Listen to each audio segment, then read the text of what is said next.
किसी काव्य के सुनने, पढ़ने या देखने से, माने किसी सभी सुनने, पढ़ने या देखने से जो आनंद की अनुभूति होती है उसी को रस कहते हैं। आज रस बारे बता रहे हैं, किसी माने सुनने, समझने, बोलने, सुनने, देखने या पढ़ने से जो आनंद की अनुभूति होती है उसी को रस कहते हैं।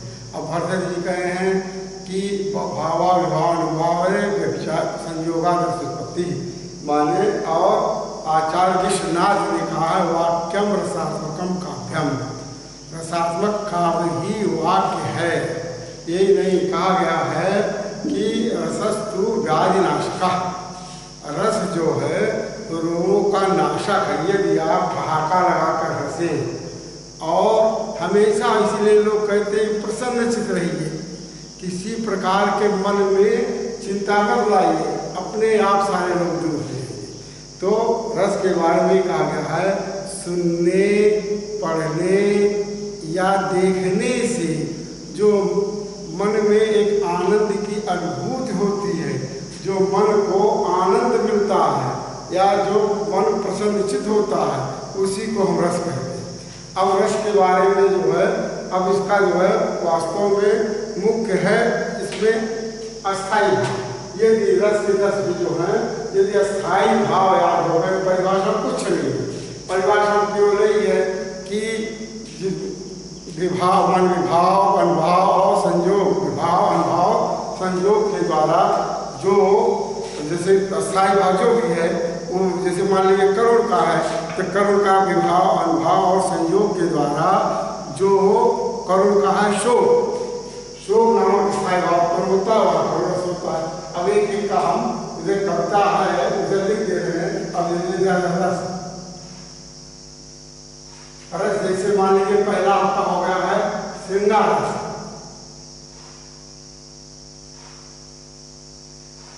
श्रृंगार या अस्थाई भाव।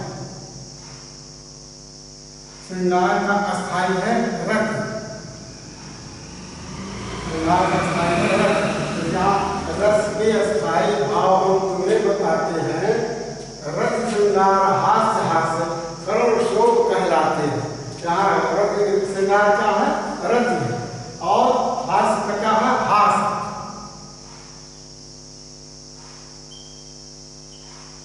हास्य देख ले, रत श्रृंगार हास्य हास्य करुण शोक कहलाते हैं। अब करुण का है, करुण का क्या है, शोक है। देखिए रत श्रृंगार हास्य हास्य करुण शोक कहलाते हैं। रौद्र क्रोध वीर उत्साह भय भयानक बन जाते हैं। रौद्र क्या है, क्रोध।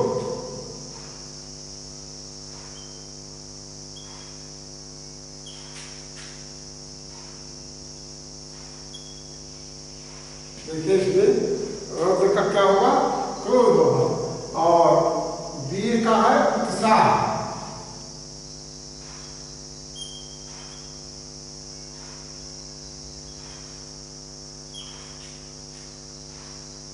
और भय भयानक बन जाते, भय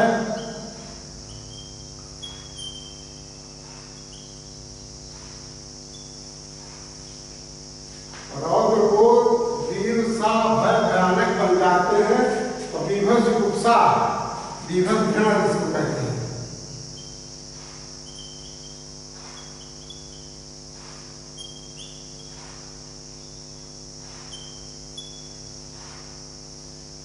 ये जो शांत निर्वेद,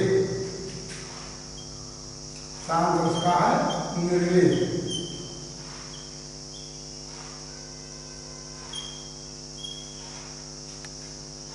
और अद्भुत का है विस्मय।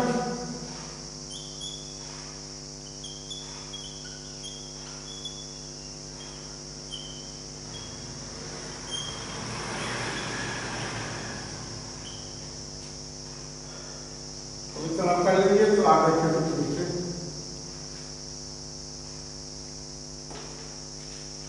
श्रृंगार का है रत, इसको देखिए, अब इसको लिख लीजिए, इतना आगे लिखा जाए।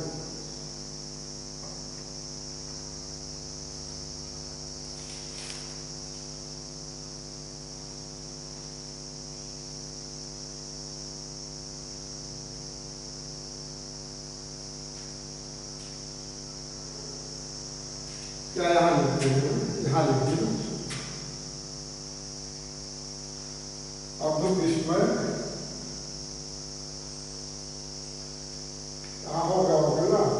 रौद्र क्रोध वीर उत्साह भय भयानक बन जाते, दीपक जुगुप्सा शांत देते, अद्भुत विस्मय हो जाते हैं। और वो वात्सल्य क्या देखिए, इसको हंस में इसको लिख लीजिए, तो फिर लिख लीजिए।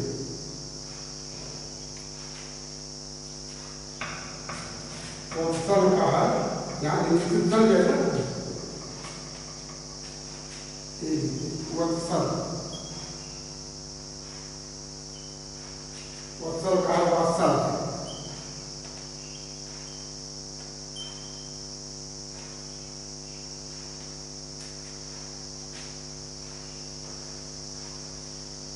ये आपके हो गए। इसकी परिभाषा बहुत सरल है। सुनने से, पढ़ने से या देखने से जो आनंद की अनुभूति होती है उसे रस कहते हैं। यही रस की परिभाषा साधारण समझ लें। और रस एक ऐसा है जो मनुष्यों को प्रसन्नचित्त रखता है। और कहा गया रस दुर्दार नाशक, रस दुर्दार नाशक है।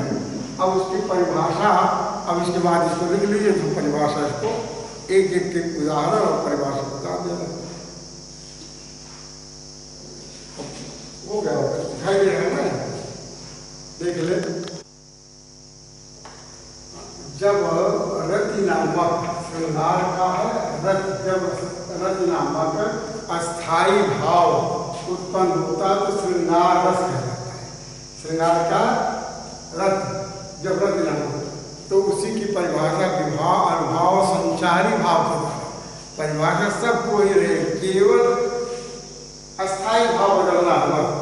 विभाव अनुभाव और संचारी भाव के द्वारा जब रति नामक अस्थाई भाव उत्पन्न होता है तब संयोग श्रृंगार होता है। श्रृंगार, अब उसमें श्रृंगार के दो भेद होते हैं, संयोग श्रृंगार और वियोग श्रृंगार। दोनों में वही है। और उदाहरण से संयोग का वतरस लालच लाल की मुरली धरी लुकाए, सोनो करे भवन हंसे, देव कहा न जाए। ये जो है श्रृंगार का है, भगवान श्री कृष्ण का है वर्णन इसमें। और दूसरे से वियोग का है, तन मन सेज और अविदाहु सब कहे चंद भयो मैरा, चौखंड लागे अंधियारा, जो घर नाही कंत पियारा। वियोग है, संयोग का ये उदाहरण है, वियोग का ये है। अब ये जो है दोनों में रखते हैं। अब इसका जो अस्थाई भाव, इसको लिखना अनिवार्य है। जो भी परिभाषा लिखेंगे, जो भी उदाहरण देंगे, उसमें लिखना अनिवार्य है। इसलिए इसको लिख दिया जाए। अस्थाई भाव का अर्थ है, श्रृंगार का अस्थाई भाव अर्थ होता है। आलंबन का है, नायिका है। अनुभव का, अनुभव का मन संयोग का है और उधर वियोग का है। और आश्रय, आश्रय है प्रेमी निर्णायक, और दीपन है संयोग के रूप में दर्शन, सामने प्रत्यक्ष है। और वियोग में है स्मृति याद। ये जो है संयोग का मान श्रृंगार की परिभाषा क्या हुई, जब रति नामक विभावन भाव और संचारी भाव के द्वारा जब रति नामक अस्थाई भाव उत्पन्न होता है तो वहाँ पर श्रृंगार रस होता है। कहाँ पर, जहाँ पर विभाव अनुभाव संचारी भाव के द्वारा रति नामक अस्थाई भाव उत्पन्न होता है तो वहाँ पर श्रृंगार रस होता है। श्रृंगार के दो भेद होते हैं, संयोग श्रृंगार और वियोग श्रृंगार। तो दोनों भेद लिखना पड़ेगा, एक से काम नहीं चलना। इसलिए दोनों का उदाहरण और दोनों का स्पष्टीकरण ये दोनों लिखना पड़ेगा। अस्थायी भाव क्या इसका अर्थ है, दोनों का स्थायी भाव अर्थ होगा। और आलम्बन क्या है, नायिका है। और ये आश्रय क्या है, प्रेमी नायक। उद्दीपन क्या है, संयोग में क्या होगा, संयोग में दर्शन और वियोग में स्मृति। याद ये है परिभाषा। अब इसको जरूर कर लीजिए, अब दूसरे को समझा दें, क्योंकि ये श्रृंगार है पाठ्यक्रम में, इसलिए इसको तैयार करना आवश्यक है। अब दूसरा आपको बता रहे हैं, ध्यान दें। अभी श्रृंगार का आप देखें, अब हास्य वैसे परिभाषा इसकी तो है कि कहीं पर कोई विकृति या कुछ सुनकर या कुछ देखकर जो हंसी उत्पन्न होती है, जो किसी चेष्टाएँ जो कुछ लोग अभिनय करते हैं, अभिनय करने से जो चेष्टाएँ उससे जो मन में एक आनंद की अनुभूति होती है उसको हास्य रस कहते हैं। हास्य रस ही पूरे रस सबसे महत्वपूर्ण हास्य रस ही है। हास्य रस ही मनुष्य को प्रसन्न करता है। लेकिन परिभाषा में केवल यही लिखी है, परिभाषा केवल यही, विभाव, अनुभाव और संचारी भाव के संयोग से हास्य नामक अस्थायी भाव उत्पन्न होता है, तो हास्य होता है। हास्य नामक बस इतना नहीं, और उसमें बहुत बढ़ाने से कोई विशेष लाभ नहीं है। विभाव, अनुभाव और संयोग के द्वारा जो हास्य नामक अस्थायी भाव उत्पन्न होता है वहाँ हास्य होता है। अब उदाहरण, बिंद के बासी उदासी तपोप्रधारी महामुनि नारद धारे गौतम प्रिय तरी तुलसी सो कथा मुनि देव मुनि वृंद सुखारे हैं शिला चंद्रमुखी परसे परम मंदिर कुंज बिहारे कीनी भली रघुनायक चु करुणा करी कानन को पौधा। ये हास्य है। इसमें यह है कि कहने वाला भगवान श्री राम मर्यादा पुष्पम श्री राम के चरण के स्पर्श से अहिल्या का उद्धार हुआ था। तो जितने वहाँ तपस्वी मुनि लोग थे, उन लोग थे, वो सोचे कि जितनी हैं वही है शिला, सभी शिलाएं, सभी पत्थर चंद्रमुखी पर से उनके स्पर्श से सब जो चंद्रमुखी नारी का रूप धारण कर लेंगे। और ये समझ करके सभी लोग जो है प्रसन्न हुए। यही हास्य है। हास्य क्या है कि उनके पैर के स्पर्श से, भगवान मर्यादा पुरुषोत्तम राम के पैर के स्पर्श से सभी शिलाएं चंद्रमुखी बन जाएंगी। और वे सुनकर, ये समझकर सभी जैसे मुनि माने उन समूह सभी मुनि जो है वो क्या हुए, प्रसन्न हो गए। ये इसका भाव है। लेकिन भाव को मतलब नहीं, केवल ये परिभाषा विभाव, अनुभाव और इसलिए से परिभाषा लिख दिए हैं। विभाव, अनुभाव और संचारी भाव के संयोग से हास्य नामक अस्थायी भाव उत्पन्न होता है, तो हास्य नामक हास्य होता है। उदाहरण उसको आप लिख लीजिए, देख लीजिए, समझ लीजिए, जो समस्या होगी बात करिए। अब उसके बाद आपको करोड़ बता देंगे।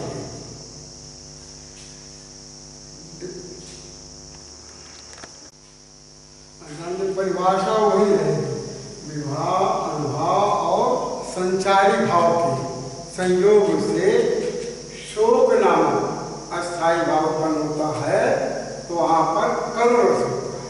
परिभाषा वही रहेगी, इसलिए परिभाषा नहीं इसमें दर्शाएगा। और ध्यान दें, जो उदाहरण बता रहे हैं कोई आवश्यक नहीं कि यही उदाहरण आप रखें।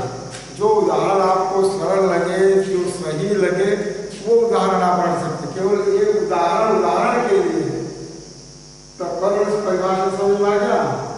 विभाव, अनुभाव और संचारी भाव के माध्यम से संयोग से जो शोक नामक अस्थायी भाव उत्पन्न होता है, वहाँ पर करोड़ इस करोड़ कलित हृदय में अब विकल रागिनी बजती, क्यों हाहाकार स्वरों में बेजना असीम गरजती।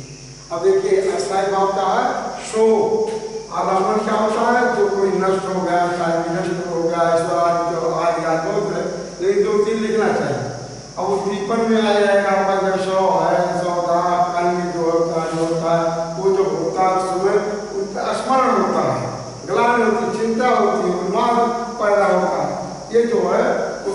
संचारी माने संचार माने में तमाम प्रकार के भाव उत्पन्न होते हैं, वही संचारी भाव है।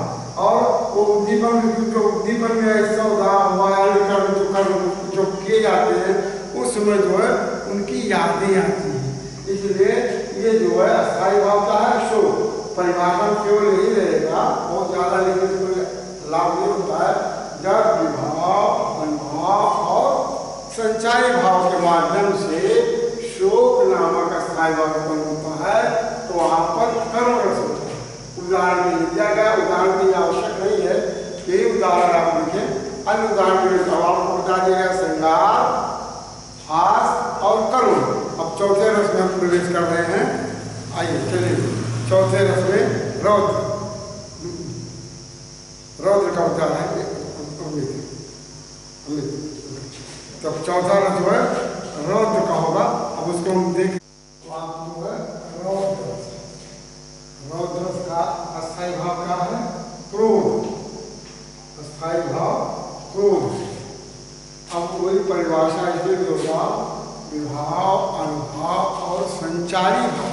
विभाव अनुभाव संचारी भाव के संयोग से जो क्रोध नामक, ठीक है ना, विभाव अनुभाव और संयोग से नामक क्रोध मैंने क्रोध नामक, ठीक है, अस्थायी भाव उत्पन्न होता है। विभाव अनुभाव और संचारी भाव के संयोग से जो क्रोध नामक अस्थायी भाव उत्पन्न होता है वहाँ पर रौद्र। और ध्यान देंगे जो जिसके पाठ्यक्रम में होगा वो वही तैयार करेंगे। हम संपूर्ण रस आपको बता दे रहे, कोई आवश्यक नहीं कि सभी तैयार करें। अपना पाठ्यक्रम देख लें, 2-3 जो जिसके पाठ्यक्रम में होगा वही तैयार करेंगे और उदाहरण जो आपको अच्छा लगे वही उदाहरण तैयार करेंगे। ये नहीं कि जो उदाहरण बता रहे हैं केवल इसी को जो है आप तैयार करें, ये आवश्यक नहीं है। तो अब ये उदाहरण दिए बाल दीप, हाँ ध्यान दें, ये उदाहरण तैयार कर ले। ये परीक्षा मन मानो है ना, मन मानो जन जानती बात जिसमें आता है वो परीक्षा नहीं करता, ये परीक्षा का ही उदाहरण हो जाएगा। यदि तैयार हो जाएगा ये परीक्षा अलंकार में इसकी उसका है परीक्षा मन मानो जन जानती बात जहाँ था और परीक्षा अलंकार करते हैं, उसमें भी काम करेगा। लेकिन जो इच्छा हो तैयार करिए। जैसे बाल दीप कराल बाल जाल मानो लंक लिपि को काल रचना पसारी है। ये उस समय का है जब हनुमान जी लंका में आग लगाए थे, तब उस समय है कि लंक लिपि मानो काल रचना, काल माने मृत्यु, रचना मन जीव से लंका को लेने के लिए खाने के लिए जो समझे वो जो है काल को जीव को निकाले हैं। कैसे विधि का वीर से वीर तलवार सुधारिए, मानो वीर जो है वीर रस में वीर अपनी तलवार को निकाल दिया है। इस प्रकार से इसका अर्थ से आप समझ नहीं है, लेकिन यदि इसको तैयार कर लेंगे तो ये जो है इस शब्द से उत्प्रेक्षा का भी अलंकार हो जाएगा। अब ये है इसकी परिभाषा तैयार हो गई हुई सुनते सुनते। विभाव अनुभाव और संचारी भाव के बाद संयोग से जब क्रोध नामक अस्थायी भाव उत्पन्न होता है वहाँ पर रौद्र।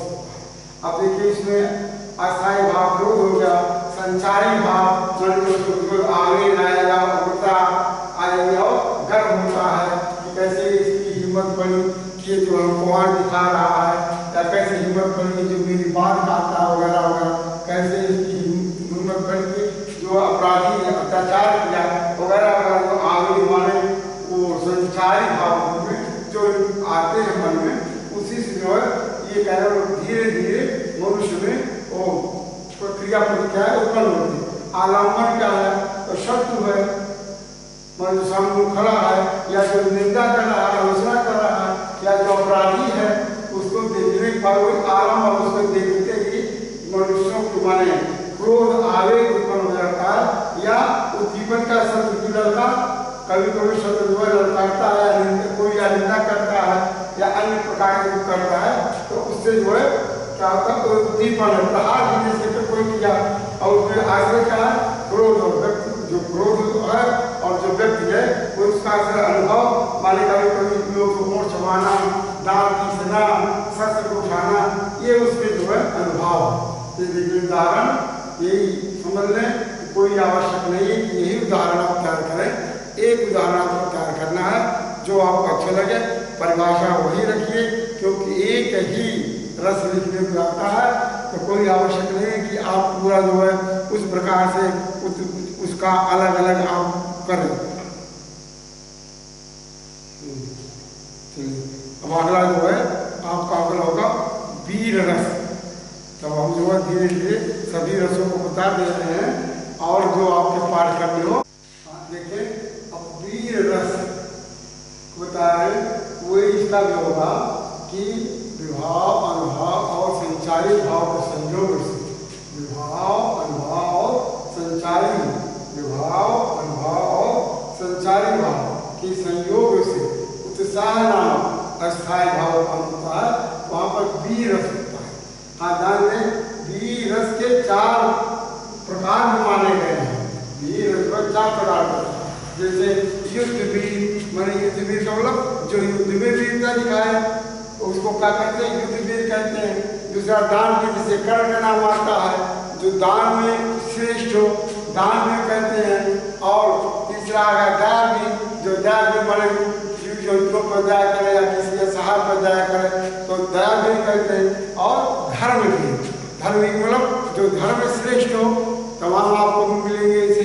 ये जो इसके 4 वेद भी हैं, ये याद पाठ हुए है, तैयार करिएगा। नहीं है तो परिभाषा और उदाहरण और इस बारे में अस्थायी भाव, आलम्बन, अनुभव जो है आपको नहीं होगा, क्योंकि यही इसका मूल है। तो आगे समझना, अब जो है उसका पीरियड तो शिवाजी को दिया गया है, छोटा है। साज चतुरंग सैन्य अंग में उमंग है, सर्जा शिवाजी जंग जीवन चलत है। ये उदाहरण है इसके, उसके जो है उसके बताया गया युद्ध वीर, धर्म वीर, दान वीर, दया वीर, 4 उसके भाग बताए गए, 4 प्रकार के बताए गए हैं जो आप पाठ करिएगा। और आलम्बन शत्रु, जो आलम्बन शत्रु का हुआ उद्दीपन शत्रु की चुनौती हो जाती है। अनुभाव हुआ आक्रमण करना है, संस्कार प्रार करना, आश्रय कौन है, नायक। और संचारी भाव का है स्मृति उग्रता वगैरह आ जाने। कभी कभी वीर रस और रौद्र रस, इसमें तुलना भी आती है, दोनों की तुलना आती है। अब वीर रस में, वीर रस का सही भाव क्या है, उत्साह है। रौद्र का क्या है, क्रोध है। पहला हो गया वीर रस का अस्थायी भाव सा, जबकि रौद्र रस का अस्थायी भाव क्रोध है, पहला हो गया। अब दूसरा आप लिखेंगे वीर रस में अस्थायी भाव में उत्साह में किसी प्रकार का अनिष्ट नहीं होता। वीर रस में जो उत्साह जो है उसमें किसी प्रकार का अनिष्ट नहीं होता, जबकि रौद्र रस में जो है क्रोध में अनिष्ट की संभावना होती है। समझना, वीर रस के उत्साह में किसी प्रकार के अनिष्ट की संभावना नहीं होती है, जबकि रौद्र रस में संभावना होती है। दूसरा हो गया, पहला क्या हुआ था, वीर रस का स्थायी भाव उत्साह है, जबकि रौद्र रस का स्थायी भाव क्रोध है। वीर रस में, वीर रस के उत्साह में किसी प्रकार के अनिष्ट की संभावना नहीं होती है, और रौद्र रस में अनिष्ट की संभावना होती है। तो आप होगा, अब तीसरा 2-3 तो आप लिखना पड़ेगा। तीसरा जो होगा उत्साह की दशा में, ठीक है ना, उत्साह की दशा में उमंगे सहित व्यक्ति अग्रसर होता है। माने उत्साह होता है, जोश होता है, उमंगे आती है, उससे जो है वो आगे बढ़ने के लिए वो प्रेरित किया जाता है। बस तीसरा बता रही, उत्साह की दशा में उमंग सहित व्यक्ति अग्रसर होता है, जब तो क्रोध की दशा में व्यक्ति जो है उद्देश्य की सफलता प्राप्त करता है। दोनों में अंतर है। अब क्रोध में व्यक्ति विवेकहीन हो जाता, क्रोधा वापस से कारण कहा गया। क्रोध यदि किसी को लग जाता है तो कुछ नहीं देखता, न संबंध देखता है, न अन्न देखता है। इसीलिए दोनों में माने अंतर है। तीसरा आपको बताया गया, उत्साह की दशा में उमंग सहित व्यक्ति आगे बढ़ रहा है, जबकि क्रोध की दशा में व्यक्ति का उद्देश्य सफलता प्राप्त करना होता है। वो जो है क्रोध में व्यक्ति विवेकहीन हो जाए, केवल उसको लक्ष्य दिखाई देता है कि एन किन प्रकारेण हम उसमें कैसे सफलता प्राप्त करें। अब उसमें अगला आपको मान लीजिएगा, उत्साह का संबंध भविष्य से होता है।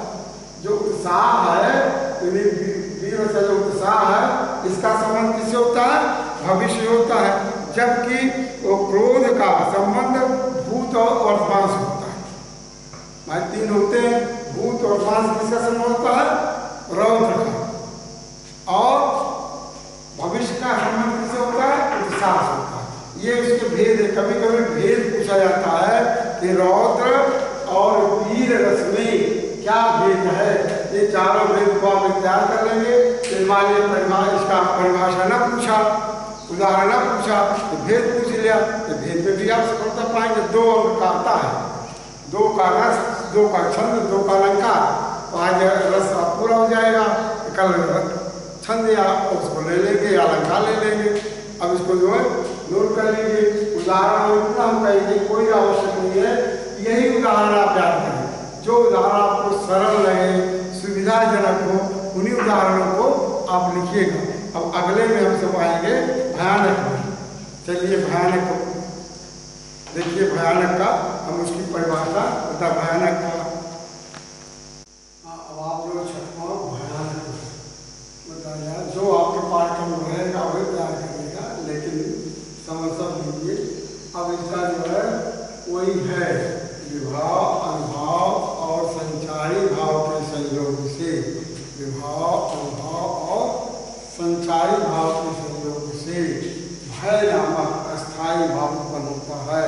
तो वहाँ पर भयानक अस्थायी भाव का भय। अब इसमें जो है ये जो है क्या मतलब है, जय हनुमान को लिया गया है। इसके जानते हैं पंडित श्याम नारायण पांडे जी के जय हनुमान नाम को लिया गया है। कई काव्य आप दे सकते हैं।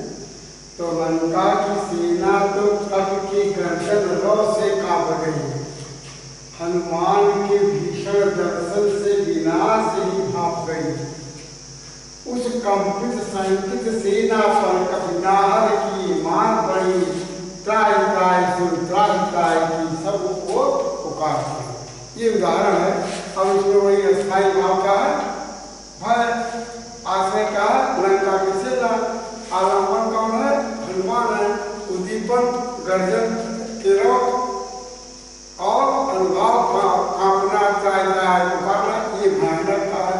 तो परिभाषा वही है, विभाव, अनुभाव और संचारी भाव के माध्यम के संयोग से भय नामक अस्थायी भाव उत्पन्न होता है। वहाँ पर भयानक नामक हो सकता है। तो इसको देख लीजिए, इसको लिख लीजिए। अगला आपको बीभत्स बता दें। चलिए इसको उतार लीजिए। तो अगला बीभत्स बताते हैं।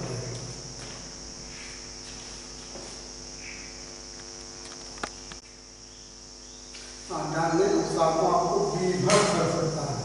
इसकी भी वही परिभाषा, विभाव, अनुभाव और संचारी विभाव, अनुभाव, संचारी भाव के माध्यम से। ठीक है। जिगुप्सा नामक अस्थायी भाव का होता है, वहाँ पर बीभत्स कर सकता है। क्या परिभाषा? विभाव, अनुभाव और संचारी भाव के संयोग से जिगुप्सा नामक अस्थायी भाव उत्पन्न होता है। तो वहाँ पर बीभत्स इसका को अतारी की पहले मान इतराद दिखावकर को चर्बी ले चोको निज अंगन में लगा, मैंने चर्बी को लेकर शरीरों लगा रहा है। को अतारी को निकाल कर क्या माला इतना पहन रहा है, बन इतना को मुंडन ले मान गोरे कंदुक ले जाए, और कोई मुंड को मस्जिद को मुंड को लेकर के गोंद गेंद की तरह मारा है, बंदूक मुंड मारे आनंद करा, कौन गेंद की तरह पर बैठ करे जो फाड़ और उसको फाड़ करके करेगा निकाला। ये जो है वो काका से इसका उदाहरण है। अब इसमें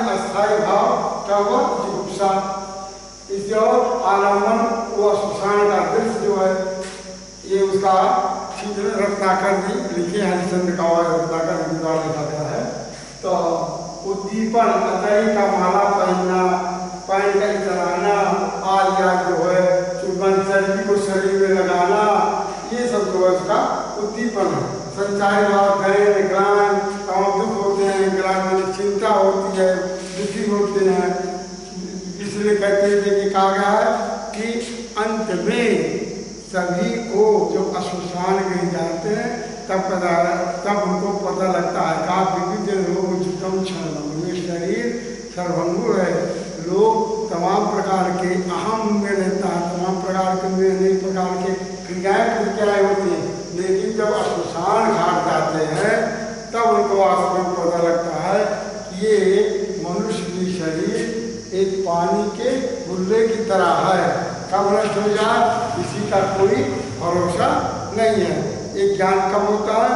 जब लोग श्मशान घाट जाते हैं तब उनको पता लगता है कि सबको यही आना है। अब ये आपका हो गया वो विभस। अब विभस के बाद अगला आपको हम बताने चल रहे हैं अद्भुत। तो इसको लिख ले, उसके बाद जो है अद्भुत में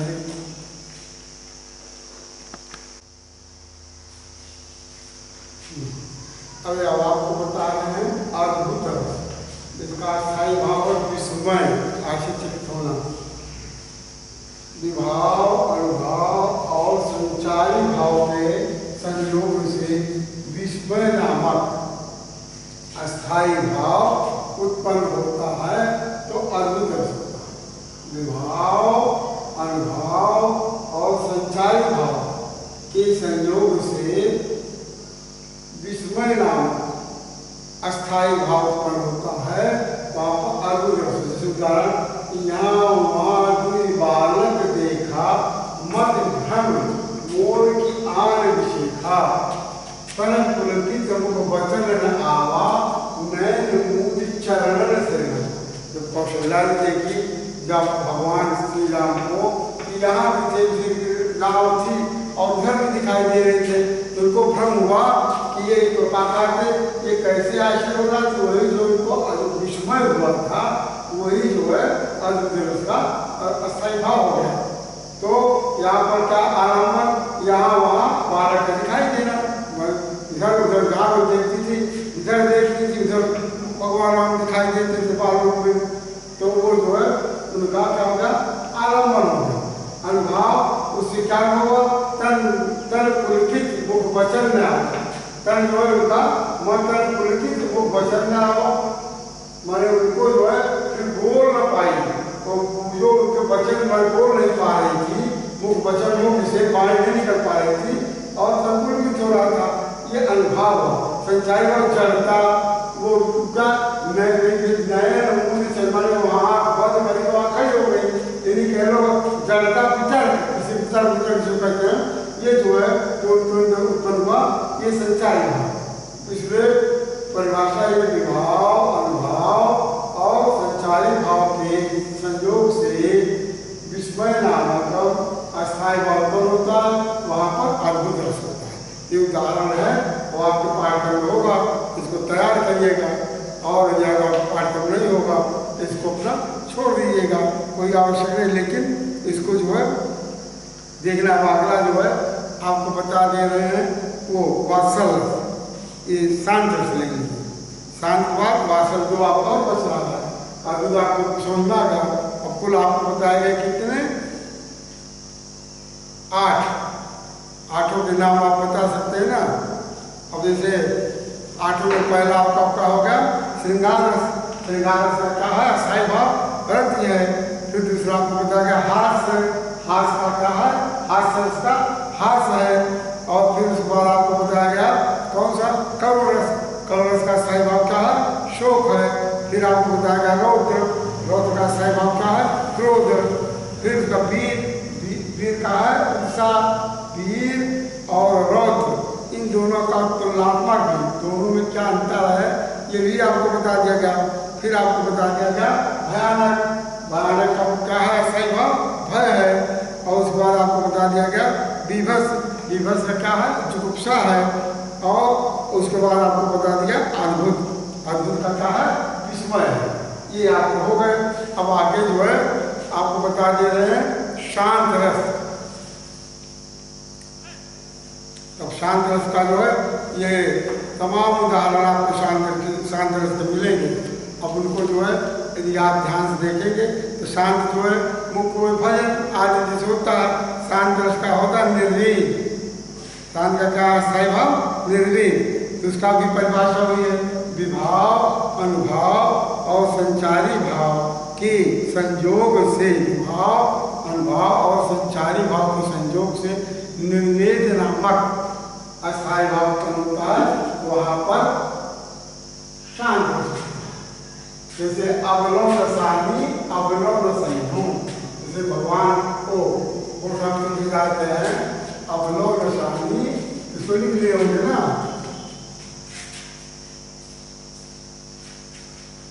हाँ, तो इसको मिटा दे रहे हैं, अगला जो है कर रहे हैं।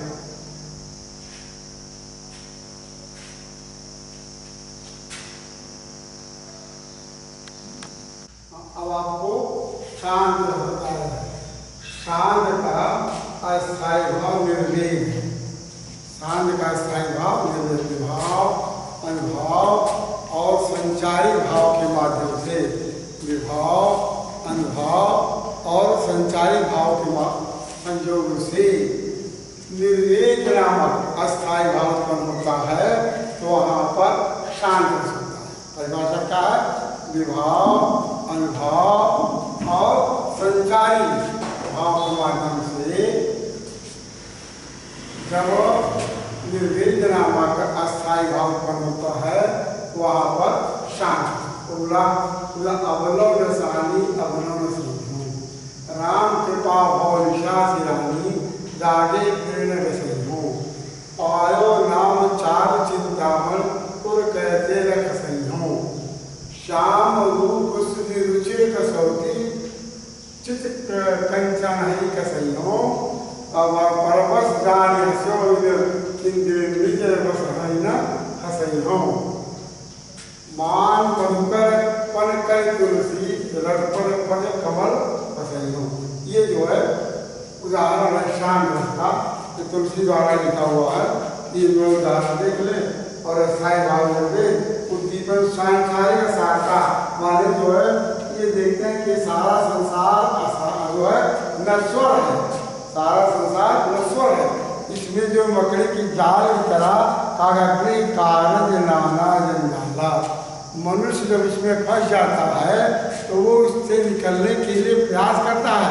जैसे दृष्टि का था ना, जानाम धर्मम न च में प्रवृत्ति, जानाम अधर्मम न च में निवृत्ति। सभी जानते हैं कि ये जो है गृहस्थ जीवन एकदम जंजालमय है, नरक की ओर ले जाने वाला, लेकिन वो छोड़ते नहीं बनता, छोड़ नहीं पाते हैं। वही चीज है कि वो भगवान को पुरुषार्थ की अभी तक मैं संसारिक मोह माया में था, लेकिन अब मैं इसमें नहीं रहूंगा। आज इस प्रकार से उसको निर्वेद भाव निर्वेद हो जाता है। ये शांत रस का उदाहरण है। आप इसको पढ़ लें और इनका जो है ये आपको लिखना अनिवार्य इसलिए लिखा जा रहा है। हर में जो भी उदाहरण आप परीक्षा में लिखेंगे, परिभाषा, उदाहरण और बात ये क्या है, कौन सा उसमें है, उद्दीपन क्या है, अनुभाव क्या है, संचारी भाव क्या है, स्थायी भाव का, ये भी लिखना अनिवार्य। कभी पूरा दो अंक आपको मिल पाएगा। तो आप इसको पढ़ ले। अंतिम आपको बता दे रहे हैं, उसको भी जो है तैयार कर ले। है वात्सल। वात्सल का है, आपको वात्सल बताने चल रहे हैं। अब आपको जो अंतिम जो है वात्सल, ये जो है आपको 10वां बताया जा रहा है। वात्सल इसका उपयोग सही भाव वत्सल। देखिए वत्सल, अब ये है उसकी भी परिभाषा, विभाव, अनुभाव और संचारी भाव के, विभाव, अनुभाव और संचारी भाव के माध्यम से वत्सल नामक, विभाव, अनुभाव, संचारी भाव के माध्यम से वत्सल नामक अस्थायी भाव करो तो आपको वात्सल। जैसे यशोदा है पालने जिलों में हर हरा हुआ, सोई सोई कछुआ हुआ, मोरे लाल काहे न आन सुनावे, तू काहे नहीं देखे जावे तो को कान बुलावे। कबहों को पलक है मूड लेते हैं, कबहों को अगर फरकावे, सोवत जान मोर होई कह रही, कई कई से मिल बतावे, ई अंतर अभिमान के है जसमत मजबूरेगा। मान वो आग बंद कर लेते हैं, सोने को कर देते तो उनका जो है वो खाना बंद कर देते, जो है वो भगवान श्री कृष्ण जो है अपनी आंखों देते हैं। जो सुख सूर अमर मन दुर्लभ सो रंग भावना, माने जो सुख हमारे देवताओं को अमृत प्राप्त किए हुए लोगों को नहीं मिलता, वो जो है आकाश यशोदा को मिल रहा है।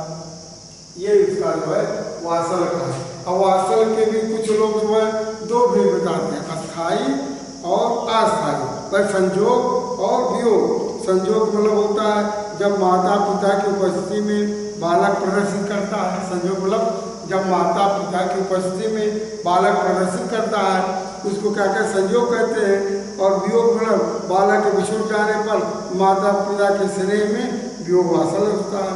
तो कहीं कहीं कुछ लोग जो है इसके दो हैं, संजोग वासल और वियोग वासल। संजोग मतलब माता पिता के सन्मुख हो और दूसरा वियोग का मतलब माता पिता के बिछुड़ जाने पर, वहाँ पर माता पिता के अनुपस्थिति पर ये जो है स्नेह में वियोग होता है। ये इसके दो हैं, ठीक है ना।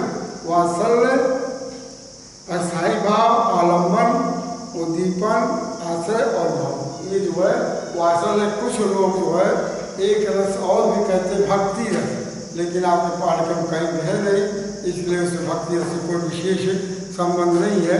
अब उसमें जो है जहाँ परमात्मा विषय कोई प्रेम आदि का जो वर्णन होता है वहाँ पर भक्ति रस होता है। इसका जो है अस्थायी भाव जो है भगवान विषय होता है, रति माने रति दो प्रकार का होता है। इस श्रृंगार रस में आप अस्थायी भाव पढ़े होंगे और दूसरा इसमें भी है, लेकिन उसमें इसमें अंतर है। इसमें भगवान के प्रति अर्थ जो होता है वो जो है भक्ति रस का होता है और उसके भी तमाम आपको भक्ति में मिलेंगे। अब इसको देख लें, निर्वेद इसका भी है उसका भी है। अब आप जो है आपका पूरा हो गया पूरे रस। अब इसको तैयार कर ले, ध्यान रहे इसको लिख कर याद कर, जो भी पाठ करना आपको उसको तैयार कर ले, 2 अंक आपका तैयार हो जाएगा। उदाहरण के लिए जो उदाहरण दिया गया चाहे इसको आप तैयार करें, चाहे कोई दूसरा उदाहरण तैयार करें, या ऊपर केवल कविता जो आपको बताया गया है कि अस्थायी भाव के वो कविता आपको याद हो जाएगी। परिभाषा लिखने में कोई समस्या नहीं होगा, इसको टाल लें।